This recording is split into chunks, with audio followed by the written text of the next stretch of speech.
When was the last time a TV show genuinely took over the world? I'm not talking about a show that trended on Twitter for a weekend. I'm talking about a global event that became woven into the fabric of everyday life. The kind of show where you actively avoided social media to escape spoilers, where group chats erupted every Monday morning, and where coworkers spent lunch breaks breaking down fan theories like they were tenured HBO executives. If we are being completely honest, no other show has ever replicated that level of cultural gravity.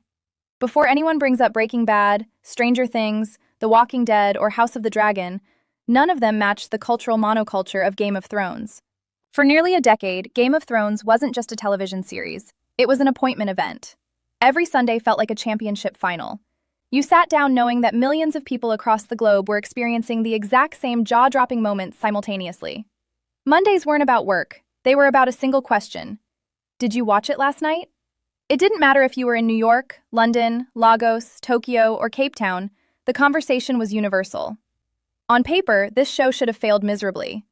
Imagine pitching it to a studio executive today. It's a sprawling story about 7 fictional kingdoms fighting over a spiked chair. There are dragons, ice zombies, an incestuous royal family, hundreds of named characters, dozens of locations, and we aren't going to handhold the audience through any of it. Most modern networks would laugh you out of the room. At the time, high fantasy was practically dead on television. While The Lord of the Rings had proved fantasy could dominate the box office, TV was an entirely different landscape. Budgets were tight, and fantasy was inherently expensive. Designing practical castles, animating realistic dragons, and staging massive medieval battles seemed financially impossible for a weekly series. Yet, HBO looked at George R.R. Martin's dense novels and chose to reshape the boundaries of television. Today, when a studio greenlights a billion-dollar fantasy epic, nobody blinks. Back then, it was a staggering gamble that changed viewer expectations forever. The irony is that dragons are not the reason Game of Thrones became a masterpiece. Visual effects and massive budgets are accessible now. Plenty of contemporary shows feature beautiful CGI and massive action sequences. Yet, years after the finale, every new fantasy release is inevitably met with the same question. Is it as good as Game of Thrones? Viewers aren't tracking down specific genre tropes. They are chasing a feeling that modern television has failed to recreate. Game of Thrones succeeded because of an almost miraculous alignment of variables. Razor-sharp writing, immaculate casting, tactile world-building, visceral musical scores, and characters driven by complex human psychology rather than archetypal heroism or villainy. Above all, the show respected its audience's intelligence. The pilot episode immediately establishes this standard. It throws you headfirst into a dense political web populated by Starks, Lannisters, Baratheons, and Targaryens, alongside concepts like the Night's Watch, the Dothraki, and the White Walkers. There are no clunky exposition dumps or flashbacks explaining the backstory. The show trusts you to pay attention and piece the puzzle together yourself. Because it demanded absolute focus, it became immensely rewarding. You couldn't passively scroll through your phone. Missing a single conversation meant losing the thread of an entire war 3 episodes later. This brings us to the narrative engine that truly separated Game of Thrones from everything else: absolute consequence. Most mainstream television operates under a safety net. No matter how dire the circumstances, you know the primary protagonist will survive because they are the face of the franchise. Game of Thrones completely shattered that rule. The definitive turning point for modern television was the execution of Ned Stark. If you watch that moment during its initial broadcast, you likely remember the profound disbelief. Up until the sword fell, audiences expected a classic narrative rescue, a last-minute reprieve, an escape, a twist. Ned Stark was the central protagonist, the emotional anchor, and the top-billed actor on the poster. When his head hit the ground, the entire paradigm shifted. From that moment on, a terrifying reality set in. Nobody was safe. This fundamental lack of plot armor infused every subsequent scene with immense tension. Every political debate, tactical blunder, and casual choice carried life-or-death weight. The narrative refused to reward moral righteousness. It rewarded cutthroat survival. Ned Stark's fatal flaw was his uncompromising honor. He operated under the assumption that the truth was an absolute shield, that promises were sacred, and that doing the honorable thing would inherently protect his family. But Westeros is a brutal reflection of real-world politics, not a fairy tale. It is a world where honorable men lose to those willing to break the rules. The show didn't reward morality. it exposed the vulnerability of it. Just as audiences adjusted to these stakes, the show delivered the most ruthless narrative left turn in television history: the Red Wedding. You spend 3 seasons investing in Robb Stark's campaign. He is winning battles, outmaneuvering legendary tacticians, and positioning himself as the righteous avenger of his father's death. Then, in a single sequence, he, his mother, his pregnant wife, and his entire army are slaughtered. There was no miraculous rescue or dramatic monologue, just sudden, brutal betrayal. The Red Wedding wasn't shocking merely for shock value. It worked because it was the logical, unyielding consequence of a human mistake. Robb Stark didn't die because the writers wanted to subvert expectations. He died because he broke a political marriage pact for love. In any other fantasy story, choosing love over a political arrangement makes you a romantic hero. In Westeros, it gets your entire house annihilated. The characters were never pieces moved arbitrarily by a script. They were living individuals facing the harsh cause and effect of their own choices. This rule applied equally to the villains. Joffrey Baratheon managed to completely unite a fractured global fanbase in absolute hatred. When his demise finally came at the Purple Wedding, it wasn't a cheap gimmick. It was the inevitable consequence of a cruel, unchecked tyrant creating enemies within his own inner circle. The same dynamic drove the downfall of Ramsay Bolton. His horrific sadism eventually caught up with him because his cruelty generated an unsustainable number of enemies. Cause and effect remained absolute. The writers consistently rewarded viewers who paid attention to the long game. A seemingly minor decision or casual slight in Season 1 could completely rewrite a character's destiny 3 seasons later. Nothing felt random. One lie birthed a war. One unexpected act of mercy saved a life years down the line. Consider the tragedy of Oberyn Martell. He outmaneuvered the Mountain, securing an absolute military victory. But instead of executing the final blow, he allowed his need for emotional catharsis, justice, and an explicit confession to take over. That single moment of pride and hesitation cost him his life. It served as a stark reminder that in this universe, emotion and pride are fatal liabilities. The true genius of these arcs lies in how poetic and circular they were. The writers didn't just end these journeys, they completed them with a profound sense of tragic irony. When you rewatch the series, you realize that every major death or downfall feels like the final, inevitable piece of a grand structural puzzle. Take Ned Stark once more. The most honorable man in the Seven Kingdoms dies publicly branded as a traitor. The audience knows his innocence, but the history books within Westeros will forever record him as a treasonous villain. It is an incredibly tragic, grounded piece of writing. Look at Khal Drogo, an undefeated warlord who conquered vast territories and struck absolute terror into fortified cities. He doesn't die in a legendary clash of steel. He dies from a minor, neglected wound that becomes infected. The most physically imposing warrior on the continent is undone by a microscopic infection. It is a brilliant reminder that the world doesn't care about your reputation. The pattern continues across the entire ensemble. Ygritte, one of the most lethal archers among the free folk, is ultimately killed by an arrow. Tywin Lannister, a man who commanded empires, orchestrated wars, and controlled kings without ever needing a crown, is assassinated while completely vulnerable, stripped of his guards, his wealth, and his political leverage, facing the son he spent a lifetime abusing and underestimating. The show constantly emphasizes that power is an illusion, and control is entirely temporary. Then there is Hodor, a character who served as a gentle background presence for years. When the truth behind his condition is revealed, it retroactively transforms every single scene he was ever in. We discover that his entire life, his cognitive limitations, and his singular vocabulary were the direct result of him experiencing his own horrific future death in a temporal echo. He was literally living out his tragic destiny from childhood. It remains one of the most profoundly heartbreaking reveals ever executed on screen. The series excelled at crafting genuine, earned redemption arcs. Jorah Mormont begins his journey as a disgraced knight selling secrets about Daenerys Targaryen to the crown. Yet, his story concludes with him dying as a literal shield for her, giving his final breath to protect the woman he loves without expecting forgiveness or reward. Jaime Lannister undergoes an even more radical transformation. Introduced as an arrogant, child-pushing villain, the writing masterfully deconstructs him. By revealing the truth of why he killed the Mad King, the show forces the audience to realize that the man universally reviled as an oath-breaker actually sacrificed his own honor to save 500,000 innocent lives from wildfire. Theon Greyjoy's trajectory is equally devastating. He betrays the family that raised him, loses his mind and identity to systematic torture, and is reduced to the broken shell known as Reek. The show never offers him an easy path out or erases his crimes. He is forced to live with the gravity of his choices until his final stand protecting Bran Stark. It is an intensely powerful exploration of human guilt and reclamation. Even the master manipulators fell to the laws of consequence.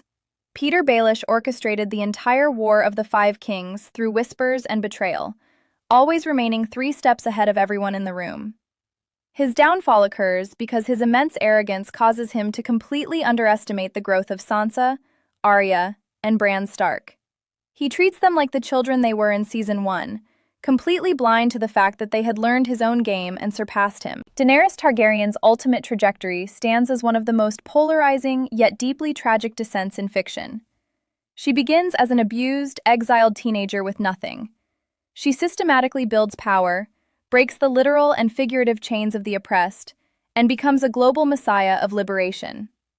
But absolute power and unyielding convictions slowly warp her worldview. Every victory reinforces the dangerous belief that her destiny is infallible, and every political obstacle becomes an act of treason. The liberator gradually morphs into the ultimate tyrant, illustrating that villains are often forged by the very trauma they try to overcome. Game of Thrones fundamentally understood that no one wakes up intending to be the villain. Cersei, Tywin, Littlefinger, and even Ramsay operated under the belief that their actions were entirely justified within their own frameworks of survival, family legacy, or ambition. The overarching conflict was compelling because it wasn't a simplistic battle between absolute light and absolute darkness. It was an unyielding clash of conflicting human ideologies, perspectives, and survival instincts. The architecture of this world was sustained not by constant physical action, but by masterful dialogue. The cultural memory of the show highlights grand set pieces like the Battle of the Bastards or Hardhome, but those massive action sequences only carried weight because the quiet conversations preceding them were utterly flawless. Think of the scenes that truly define the legacy of the show. Tyrion's explosive trial, the philosophical sparring between Littlefinger and Varys, the unexpected dynamic between Tywin Lannister and a disguised Arya Stark, or Olenna Tyrell calmly confessing to the murder of Joffrey. These are simply individuals sitting in rooms talking, yet they are completely transfixing. Every line of dialogue served a narrative purpose, revealing hidden vulnerabilities, setting political traps, or planting narrative seeds that wouldn't sprout until years later. The directors and writers understood the power of cinematic pacing and silence. They allowed scenes to breathe, building immense tension through subtext rather than frantic editing. In an era where modern media often relies on rapid-fire action and constant sensory stimulation, Game of Thrones proved that information, secrets, and words were the most lethal weapons in existence. Varys commanded immense authority across the realm without ever wielding a blade, solely because he recognized that comprehensive information was the ultimate currency. Tyrion Lannister bypassed his physical limitations by weaponizing his intellect, delivering some of the most memorable orations in television history. His courtroom monologue during his trial is an absolute masterclass in acting and writing, a raw, vulnerable explosion of decades of deeply rooted resentment. The sheer scale of the casting achievement cannot be overstated. It is exceptionally rare for a production to find an ensemble of actors who so thoroughly inhabit their literary counterparts that they become completely inseparable from them. It is impossible to imagine anyone else capturing the calculated malice of Lena Headey's Cersei, the commanding presence of Charles Dance's Tywin, or the broken nobility of Kit Harington's Jon Snow. Most prestige television series boast 2 or 3 genuinely iconic characters. Game of Thrones featured dozens, each leaving an indelible mark on pop culture. This meticulous attention to detail extended directly into the geography of Westeros itself. The setting was never treated as a sterile Hollywood backdrop. It functioned as a living, breathing entity with distinct regional cultures.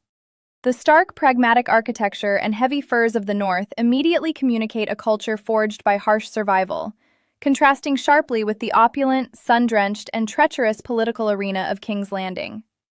The houses, Stark, Lannister, Tyrell, Martell, Greyjoy, were defined by deeply institutionalized values, historical trauma, and clear political philosophies that dictated how they raised their children and waged their wars. The world never revolved exclusively around the primary protagonists. The machinery of Westeros continued to turn regardless of individual narratives. Wars raged, economic realities persisted, and political alliances shifted independently of character placement. It felt like watching an authentic chronicle of medieval history unfold in real time. Bringing this entire universe together was Ramin Djawadi's legendary score. The sweeping cello notes of the main title theme possess an immediate Pavlovian ability to transport the listener directly back into the narrative. The music didn't merely accompany the visuals. It acted as an essential storytelling device, tracking character arcs, shifts in power dynamics, and building agonizing suspense. The final 10 minutes of The Winds of Winter stands as a monument to visual storytelling, a sequence driven almost entirely by a haunting, minimalist piano arrangement that tells you everything you need to know about the impending doom of King's Landing without relying on a single line of script. Game of Thrones elevated the medium of television, proving that a long-form series could achieve a cinematic scale, narrative complexity, and global reach that was previously thought to be exclusive to blockbuster cinema. Every conversation mattered. Every choice had an echo, and every boundary of modern television was permanently redrawn. When Game of Thrones wanted to put on a spectacle, it absolutely delivered. Battles like Blackwater, Hardhome, the Battle of the Bastards, the Loot Train attack, and the Long Night weren't just good television. They felt like blockbuster movies. Back then, TV wasn't supposed to look like this. Most televised battles relied on a few hundred extras and clever camera angles. Game of Thrones fundamentally shattered that limitation, asking, what if every major battle felt like the climax of a feature film? The first time I watched Hardhome, I had no idea what I was about to witness. We had heard stories about the White Walkers and knew they were dangerous, but hearing about a threat and witnessing it are two completely different things. The final sequence, where the Night King silently raises thousands of fresh corpses into his army, remains one of the coldest moments in television history. He doesn't celebrate, scream, or give a speech. He simply looks at Jon Snow, silently communicating, "You have no idea what you're up against." It still triggers absolute goosebumps. Then came the Battle of the Bastards, widely considered one of the greatest battle episodes ever filmed. Crucially, it succeeded because it was deeply emotional. You weren't watching anonymous soldiers clash. You cared about every frame because you were entirely invested in Jon Snow. You desperately wanted Ramsay Bolton to lose and the Starks to reclaim Winterfell. Every sword swing carried narrative weight because the characters meant something to the audience. Take away that emotional investment, and it is just another expensive fight scene. Game of Thrones understood a truth that many modern shows still struggle with. Action means absolutely nothing if we don't care about the people involved. Studios today will spend hundreds of millions of dollars on visual effects, but completely forget to build a human connection. Game of Thrones did the exact opposite. It made you care first, then gave you the spectacle. This is why quieter moments, like Arya sailing west, Jon saying goodbye to Ghost, or Sansa being crowned Queen in the North, evoke such strong emotional reactions without relying on a single explosion. The human connection was always stronger than the CGI. We may never experience television that way again. Today, streaming platforms drop an entire season at once. Viewers binge it in 2 days and immediately move on to the next trend. Game of Thrones made waiting an essential part of the art form. Dropping one episode a week gave the global audience time to breathe, think, debate, and construct the craziest narrative theories imaginable. Every single week, digital spaces were flooded with breakdown videos and intense speculation. Is Jon Snow really dead? Who is Azor Ahai? Is R plus L equals J actually true? What does Bran's vision mean?